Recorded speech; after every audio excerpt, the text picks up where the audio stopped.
What's up, Bandang people?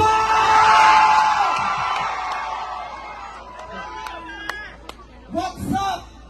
Ang up, tubig, baha, pagnanakaw, korupsyon, yun ang mataas sa Pilipinas. What's down? Ang down, ang babang-baba, yung mga Pilipino. Kaya sa ngalan ng lahat ng mga kapwa ko artista na nasa entablado ngayon, pati na rin yung mga artista na nasa baba at sa iba't ibang lugar na nakikisama sa amin, binabati po namin kayong lahat. Mabuhay kayo, mga kapwa namin Pilipinong nanakawan ng gobyerno. Mabuhay kayo. Yan ang pagbati natin sa isa't isa. At para sa lahat naman ng mga politiko at bahagi na ng gobyerno na nagnakaw sa atin, nagnanakaw sa atin, mga nakatingin habang may nagnanakaw sa atin, mga kasama ng mga nagnanakaw sa atin, mga alam na may nagnanakaw pero hindi nagsasalita, mga kasama ng mga nagnanakaw, mga nagtatago ng magnanakaw, isa lang ang gusto namin sabihin sa inyong lahat, patawad kay Father pero putang ina ninyo! Kaputa-puta ka ng mga putang ina nyo! Katatapos lang ng misa, pero Panginoon, patawarin niyo kami, pero totoo yan. Ito ang wika ng lahat ng mga Pilipinong ninakawan. Putang ina nyo! Putang ina nyo! Putang ina nyo! Putang ina nyo! Putang ina nyo!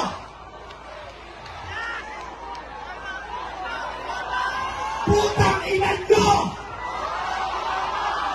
Tapos na ang panahon ng mga mababait at ng mga resilient. Ang mga mababait, ginago. Ang mga resilient, pinalantado. Hindi lang ubra sa atin yung bait-baitang, kimi-kimian, tahimik-tahimikan, patawag pero hindi po. Hindi ko sisimplihan, hindi ko babaitan ang mensahe ko ngayon dahil hindi naman sila mababait. Sa katunayan, mga hayop sila. So bakit natin babaitan ang mensahe natin? Hindi natin kakalmahan ang mga salita at kilos natin dahil deserve nila ang galit, ang pikon at poot ng mga nanakawang Pilipino. Hindi tayo pwedeng kumalma. Hindi pwedeng iiyak lang.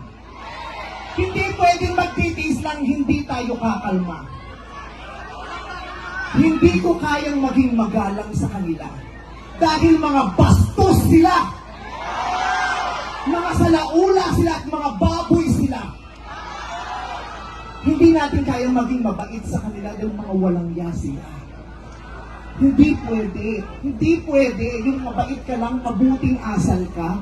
Hindi uubra sa kanila ang mabuting asal at mabait lang kasi nga mga demonyo sila. Kaya tama yan. Sumigaw lahat ng galit. Lahat ng galit na galit. Hindi matatapos ang galit bukas.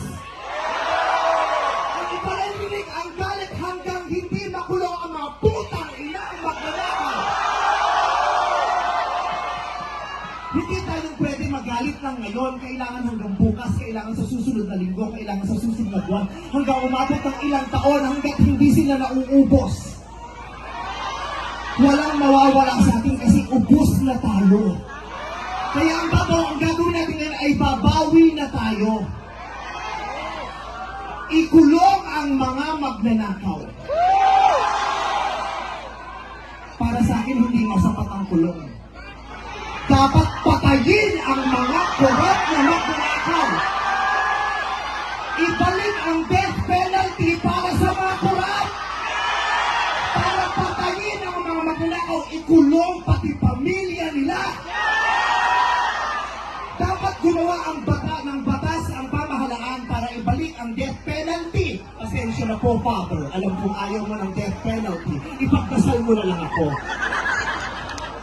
Ibalik ang death penalty para sa magnanakaw. Dahil ang magnanakaw, ang corrupt na public official, hindi ko natatawag na public, ang corrupt na politiko, ay higit pa sa mamamatay tao.